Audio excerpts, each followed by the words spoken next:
आज एक्सप्लेन्ड होगा बहुत ही हंगामा करने वाला न्यू मूवी। आप लोग पहले सब्सक्राइब लाइक करें। उम्मीद होगा कि आप लोग कर लिए होंगे। मूवी शुरू करने से पहले आप लोगों को मेरे चैनल पर सख्त नमन हो। मूवी का नाम है थोर लव एंड थंडर 2022। तो हम चलते इस कहानी की ओर। कहानी की शुरुआत में हम गौर को देख पाते हैं जो कि इस वक्त एक सुनसान वीरान रेगिस्तान में होता है। वो अपनी बेटी के साथ में था।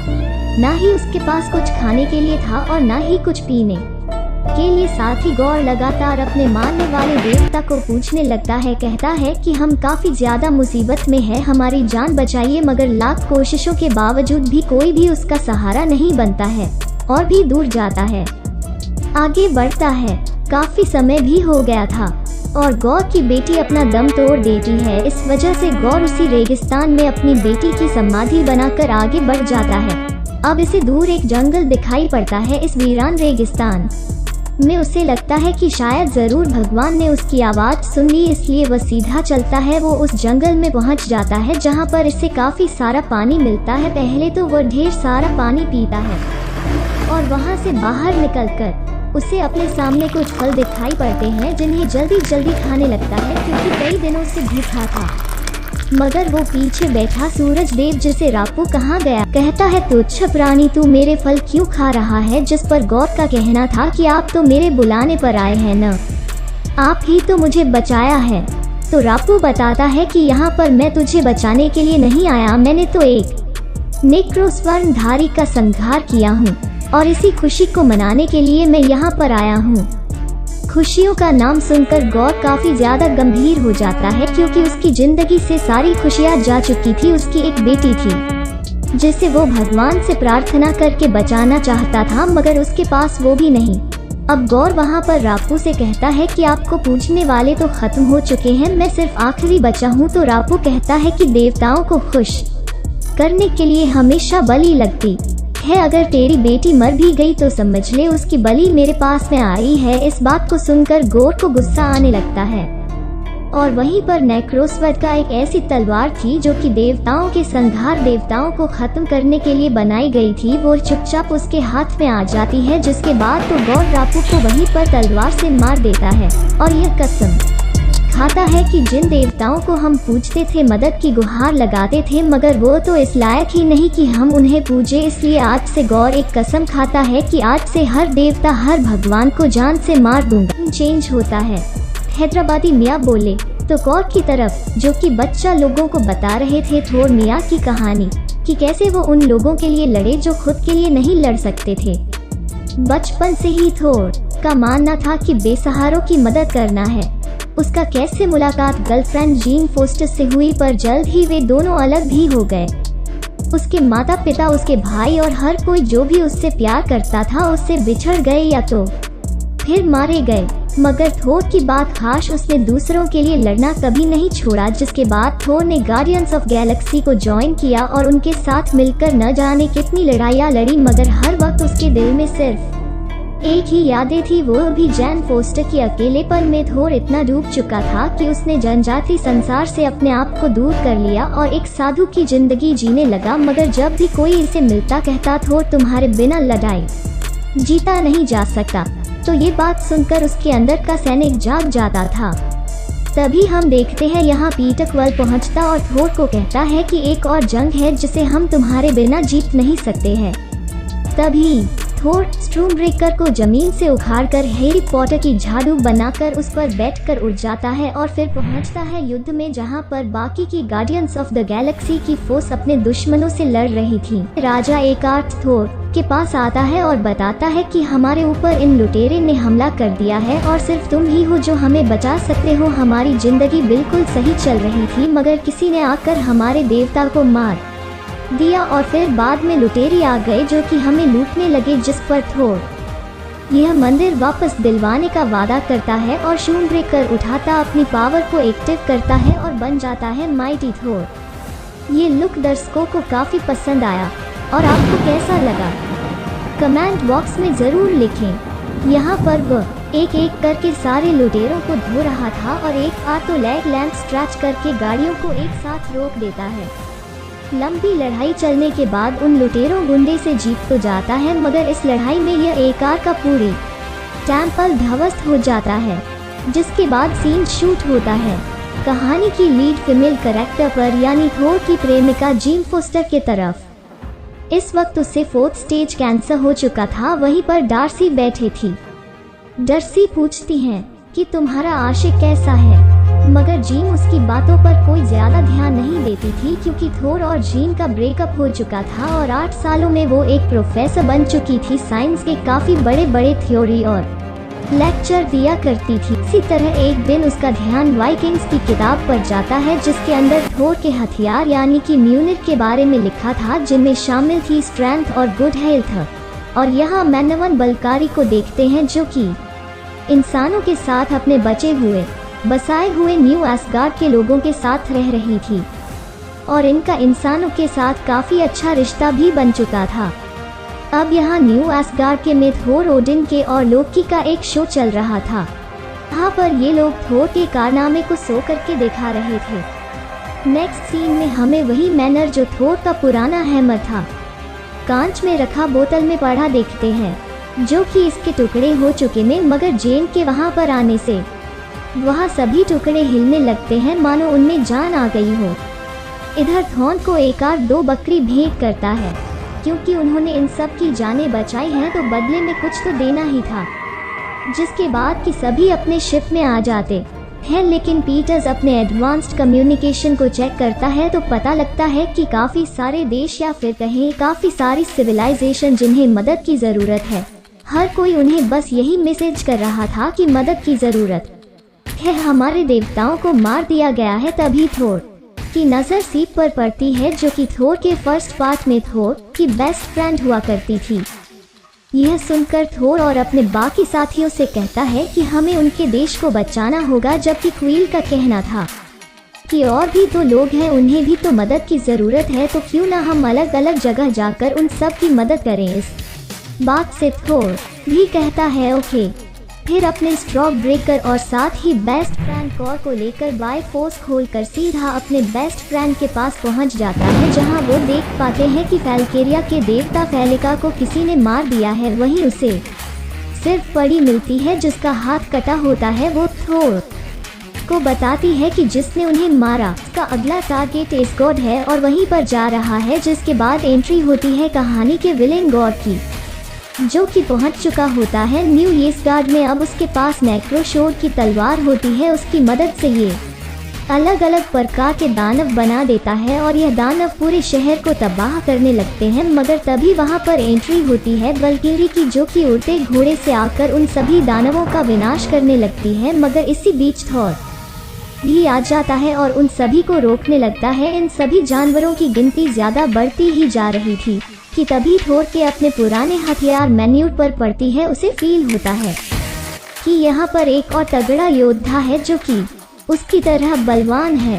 तो बल्किरी कहती है कि वो योद्धा तुम्हें पसंद आएगा और यहाँ एंट्री होती है माइटी थोर यानी फीमेल जीन फोस्टर की, जो कि अपने फुल माइटी थोर वाले लुक में आई होती है। उसे इम्प्रेस करने के लिए थोर भी अपना माइटी थोर वाला लुक लेकर आता है। यह दोनों यहाँ पर एक दूसरे को देखकर काफी खुश थे, मगर सबसे पहले अपने दुश्मनों को हराना था। इसी चलती लड़ाई के बीच थोर का एक फ्लैशबैक दिखाया जाता है, जहाँ पर कभी यह दोनों आपस में काफी खुश रहते थे, मगर अवेंजर्स की तरफ से मेकफूरी का कॉल और वहीं पर साइंस की तरफ से चीन फ्यूसर को कॉल, यह दोनों ही आपस में एक दूसरे के रिश्ते को खत्म करने लगते हैं। इन दोनों का ही बिजी शेड्यूल आपस में दोनों के रिश्ते को धीरे धीरे कम करने लगता है और एक मोमेंट ऐसा आता है जहां पर यह दोनों ही आपस में ब्रेकअप कर लेते हैं। यहाँ प्रेजेंट टाइम में गौर अपने काले साए की मदद से न्यू एसगार्ड के बच्चों को अपने साथ ले जाता है और उसका सामना करता, मगर उससे पहले वहां से जा चुका था। अगले दिन जिन जिन के बच्चे गायब हुए थे और सभी माँ बाप अपनी रिपोर्ट लिखवाने लगते हैं। लोग काफी ज्यादा परेशान थे, मगर तभी उन्हें थोर कहता है कि उन सभी की बच्चों को वो वापस लाएगा। जिसके बाद वो अपने टीम से उस गौर यानी कि गौर के बारे में बात करने लगता है, जहां पर बलकारी इसे बताती है उसके पास में नेक्रोशॉर्ड की तलवार है। ये तलवार देवताओं का संहार कर सकती है। उस तलवार में बहुत ताकत है कि वे काले साए से काफी सारे दानव बना सकता है। तो जीन पूछती है कि आखिर ये नेक्रोशोर्ड क्या है, तो थोर बताता है ये ऐसी तलवार है जो कि समय के साथ अपना धारक बदलती है। यह तलवार जिसके भी हाथ में होती है ये उसको पूरी तरीके से भ्रष्ट कर देती है। तभी यहाँ पर हेमडाल के बेटे एस्टोरेट की होलोग्राफ की इमेज आती है। तो थोर एस्टोरेट से पूछता है आखिर तुम और बच्चे कहाँ पर हो, तो बताता है कि मुझे अपनी शक्तियाँ ठीक तरीके से यूज करनी नहीं आती। तब थोर उसे आँखों की शक्ति पर फोकस करने के लिए कहता है और इसी पावर की मदद से थोर वहाँ पर भी पहुँच जाता है। बच्चे उसे देखकर काफी खुश होते हैं और बच्चे बोलते हैं कि हमें यहाँ से बचा लो, हमें यहाँ से वापस अपने माता पिता के पास ले चलो। लेकिन थोर कहता है कि मैं सचमुच में यहाँ पर नहीं हूँ, ये मेरा सिर्फ इनकॉन्शियस माइंड यहाँ पर है, मगर चिंता मत करो, मैं अपनी टीम के साथ तुम्हें बचाने के लिए जरूर आऊँगा। कॉन्शियस माइंड में वापस आने पर थोर बताता है कि गौर ने उन सभी बच्चों को अंतरिक्ष के उस हिस्से में रखा है जहाँ पर रोशनी का नामो निशान नहीं है। हर जगह बस अंधेरा ही अंधेरा है। अगर गौर धरती पर आकर इतना ताकतवर है तो अंतरिक्ष के काले साए में तो उसकी ताकत और ज्यादा बढ़ जाएगी। इसलिए उसे हराने के लिए हमें पावरफुल टीम की जरूरत है। और अपनी टीम को बड़ा करने के लिए सभी लोग देवताओं के महल में पहुंच जाते हैं, जो कि इनका महल होता है दूर ऊपर आसमान में। यहाँ पर हमें काफी सारे देवता दिखाई पड़ते हैं, पत्थर के देवता, मोमो के देवता, यहाँ तक कि फीलिंग्स के देवता, और अब एक और देवता शामिल हो चुका था, यानी कि तूफानों का देव बोले तो थॉर ऑफ थंडर। यहाँ पर किसी तरह वहाँ भेस बदलकर अंदर पहुँच जाता है, जिसके बाद एंट्री होती है देवों के देव जियुस की, जो कि बिजली की देवता थे। बेसिकली आज एक सभा बैठाई गई थी जहाँ पर एक महत्वपूर्ण मुद्दों पर बात करने वाले थे, मगर वो मुद्दे काफी फनी थे कि आखिर नेक्स्ट पूर्वनल कहाँ पर रखेंगे, कौन सी लड़कियाँ आएगी और खाने पीने में क्या रहेगा। इन सभी बातों से थोर को गुस्सा आने लगता है और वो सीधा अपनी बातचीत करने के लिए बीच में पहुंच जाता है और कहता है कि जियुस बिजली के देवता, मैं आपसे मदद मांगने के लिए आया हूँ। हर यूनिवर्स के भगवानों को मारा जा रहा है, जिसके पीछे गौर का हाथ है, इसके हाथ में है नेक्रोशोर्ड की तलवार है और उसने धरती के निवास एस्गार्ड से काफी सारे बच्चों को बंदी बना लिया है। मैं उन्हें बचाना चाहता हूँ, इसलिए मुझे आपकी मदद चाहिए। यहाँ पर जितने भी देव है, मैं चाहता हूँ कि हम टीम बनाएंगे और उसको गॉड द गॉड वाउचर को जान से मार दें। मगर इस बात से जियुस को गुस्सा आ जाता है और यहाँ पर वो कपड़े उतारने वाला सीन भी दिखाया जाता है। यहाँ पर जियुस को पता लगता है कि यह तो थॉर है, ये तो एस्गार्ड से है। तो जियुस उससे कहता है कि ये एस्गार्ड की प्रॉब्लम है, ये एस्गार्ड को मुबारक, मैं तुम्हारी कोई हेल्प नहीं कर सकता हूँ।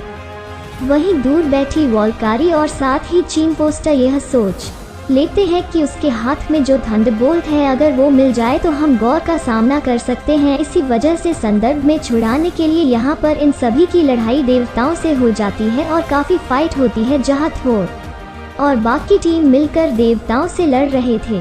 तभी जियुस जब थंडरबोल्ट से थोर पर वार करता है, मगर वो भी तो थोर ऑफ थंडर है, इसलिए वो उसे पकड़कर जियुस पर पलटवार कर देता है और जियुस वहीं पर घायल हो जाता है। इस लड़ाई में कॉर्क की पूरी बॉडी भी तबाह हो चुकी थी। वक्त रहते ही ये लोग उन बकरों की मदद से वहां से निकल जाते हैं, जिसके बाद सभी तैयार थे गौर के पास जाकर उससे लड़ने के लिए, मगर वहां तक जाने का रास्ता काफी लंबा था और उन अंधेरे रास्तों पर रोशनी डालने का काम कर रहा था स्टॉर्म ब्रेकर। इस मूवी में ऐसे कई बार इंसिडेंट है जहां पर थोर अपने पुराने हथियार यूनिक उठाने वाला होता है, लेकिन इस स्टॉर्म ब्रेकर को गुस्सा आ जाता है, मानो इसे न्यू गर्लफ्रेंड अपने बंदे की पुरानी एक्स को देखकर गुस्सा करती है। यहाँ पर थोर और जीन आपस में कुछ टाइम स्पेंड करते हैं। ये लोग एक दूसरे से माफ़ी मांगते, क्योंकि इन 8 सालों तक एक दूसरे से दूर रहे हैं, इसलिए आपस में माफ़ी मांगते हैं।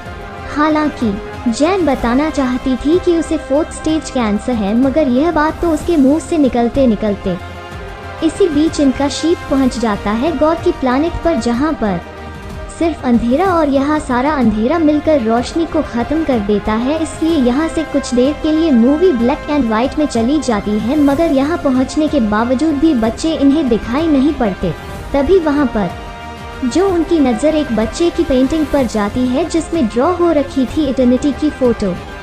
वहां तक पहुंचने के लिए एक दरवाज़ा खोलने की ज़रूरत थी जो कि खोल सकता था सिर्फ स्टॉर्म ब्रेकर। तब जाकर इन को यह बात समझ में आ चुकी थी कि यह पूरी गॉर की प्लानिंग थी थोर को यहाँ पर लाकर स्टॉर्म ब्रेकर से एटर्निटी का दरवाज़ा खुलाना।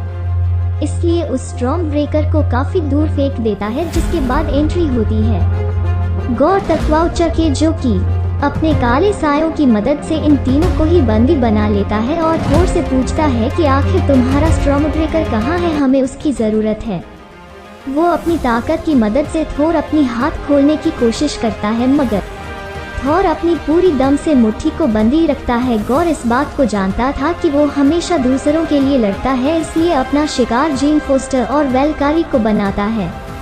वो उन्हें जान से मारने ही वाला होता है, जिस वजह से थोर को अपना स्टॉर्म ब्रेकर यहाँ पर लाना पड़ता है। वो उसके हाथ में आने से एक बहुत बड़ा धमाका होता है, जिसकी वजह से उन पर जो बंदिश बनी थी उनसे वे आज़ाद हो जाते हैं, मगर उसे पाने के चक्कर में यहाँ पर इन सभी के बीच में फाइट शुरू हो जाती है। इसी वजह से उस स्टॉर्म ब्रेकर की मदद से धरती का रास्ता खोलता है, मगर वहां पहुंचने से पहले गॉर स्टॉर्म ब्रेकर को छोड़ता ही नहीं। और जब यह लोग धरती पर पहुंचते हैं तब थोर को पता चलता है कि वो तो उसी के पास रह गया। इस पूरी लड़ाई में जीन फोस्टर काफ़ी घायल हो चुकी थी, इसलिए उसे हॉस्पिटल लाया जाता है। यहाँ पर डॉक्टर से बातचीत करने के बाद थोर को यह पता चलता है कि जैन को तो 4th स्टेज कैंसर है। उसने यह बात उससे छुपा कर रखी और अभी तक जो उसे ताकत मिल रही थी वो सिर्फ इस म्यूनिर से मिल रही थी। हालांकि एक बार उठाने पर ये म्यूनिर इसे ताकत तो देता था, मगर उससे और कैंसर धकेलता जा रहा था। अगर उसने एक बार भी और म्यूनिर उठाई तो उसकी जान चली जाएगी, इसलिए उसके पास आकर उसे कहता है कि जिन, तुमने जितना काम करना था कर दिया, अब बारी है खुद की। मैं जाऊंगा और उसे ख़त्म कर दूंगा, मुझसे वादा करो अब म्यूनिर को नहीं उठाओगी। अब यह सीन शूट होता है गॉर पर, जिसके हाथ में नेक्रोशोर्ड भी होती है और साथ में थोर की स्टॉर्म ब्रेकर भी, जिसकी मदद से एटर्निटी के महल तक पहुंच जाता है और फिर स्टॉर्म ब्रेकर की मदद से उस दरवाज़ा को खोलने की कोशिश करता है। मगर इतने में यहाँ पर थोर पहुंच जाता है, जिसके पास में जीयूश का थंडर बोल्ट होता है और यहाँ पर इन दोनों के बीच में एक तगड़ी फाइट होती है। इन दोनों महान योद्धाओं के पास में दो बड़े महान हथियार थे, मगर देखते ही देखते गॉर ने नेक्रोशोर्ड के यूज करके काले दानव बना दिए, जो कि गिनती में कई ज्यादा थे। वहीं दूसरी ओर एटर्निटी का दरवाजा भी खोलने वाला था, जिसके खुलने पर उसे एटर्निटी प्राप्त होती है कि कोई भी इंसान अगर कोई भी इच्छा जाहिर करेगा तो उसकी इच्छा पूरी हो जाएगी। अब जैसा कि इसके नाम से ही जाहिर होता, गॉर की फ्यूचर, अगर उसे शक्ति मिलती कुछ मांगने की तो वो सारे देवताओं का संहार ही मांगता। इसीलिए गॉर को रोकने के लिए थोर वहां मौजूद बच्चों को कुछ देर के लिए अपनी ताकत दे देता है और सारे बच्चे थोर में बदल जाते हैं। वे सारे बच्चे मिलकर काले दानव का सामना करते हैं, लेकिन यह गॉर थोर पर अभी भी भारी पड़ रहा था, इसलिए उसे बचाने के लिए पहुंच जाती है। माइटी थोर बोल तो जीन फोस्टर, जिसके हाथ में था म्यूनिर, और वो अपने एक ही हाथ से नेक्रोरोस्ट की तलवार को टुकड़े कर डालती है। थोर उसे देखता तो उसे काफ़ी बुरा लगता है कि जीन के पास एक आखिरी मौका था और उसने मेरी मदद करने के लिए अपनी जान कुर्बान कर दी। वहीं जीन को अपने बाहों में उठाकर उसे कहता है कि सब कुछ ठीक हो जाएगा, मगर इतने में ही गॉर पहुंच जाता है एटर्निटी के पास और सबसे लास्ट विश मांगने वाला होता है कि तभी थोर वहां पर आकर उसे कहता है कि तुम कुछ भी कर दो, तुम्हें शांति नहीं मिलेगी। तो गॉर पूछता है कि आखिर शांति कहाँ मिलेगी। थोर जवाब देता है लव यानी प्यार में, और वैसे भी अब तो एटर्निटी से सारे देवताओं का संहार मांगने वाले हो, सारे देवता मर जाएंगे, जिनमें मैं भी शामिल हूँ। तो आखिरी समय में अपना आखिरी वक्त तुम जैसे के साथ क्यों बिताऊं, मैं अपने प्यार के साथ क्यों नहीं बिताऊं। इस प्यार का नाम सुनकर गॉर को अपनी बेटी की याद आती है और एटर्निटी से सभी देवता के खिलाफ में न जाकर अपनी बेटी को मांगता है, जिसके बाद उसकी बेटी उसके हाथ में होती है। मगर इतने टाइम एटर्निटी यूज करने की वजह से अब गॉर का आखिरी वक्त आ चुका था, तो वो काफ़ी ज़्यादा चिंतित था कि आखिर उसकी बेटी का ख्याल कौन रखेगा। तो वहाँ पर थोर उसे कहता है कि तुम्हारी बेटी का ख्याल मैं रख लूँगा। अब जहाँ एक तरफ थोर के हाथों में जिन फोस्टर अपना दम तोड़ देती है, वहीं पर गॉर अपनी बेटी के हाथों में अपना दम तोड़ देता है। मीनवाइल यहाँ पर स्प्रेड ब्रेकर यूज करके सारे बच्चों को ऐसे गॉड ले आता है। इस मूवी एंडिंग में यह देख पाते हैं कि अवेलकरी जो कि सारे बच्चों को बचाकर ये स्कार लेकर आती है, उन्हें लड़ने की ट्रेनिंग देती है। अब इस मूवी के अंदर टोटल 2 पोस्ट क्रेडिट सीन है, जिनमें से पहले सीन में दिखाया जाता है कि थोर ने गॉड की बेटी की पूरी जिम्मेदारी उठा ली थी। अब यह दोनों मिलकर उन लोगों की मदद करते हैं जो कि अपनी मदद नहीं कर सकते थे। यहाँ आसमान के महल में जहाँ पर जीउस गया था, वह अपने सभी बाकी साथियों को कहता है कि थोर का आखिरी वक्त शुरू हो चुका है, उससे बदला लेने हमारा बेटा हरकुलिस आएगा। ये शानदार कहानी यहीं पर खत्म होती है। आपको यह वीडियो कैसा लगा हमें ज़रूर बताएं, साथ में सब्सक्राइब लाइक जरूर करें।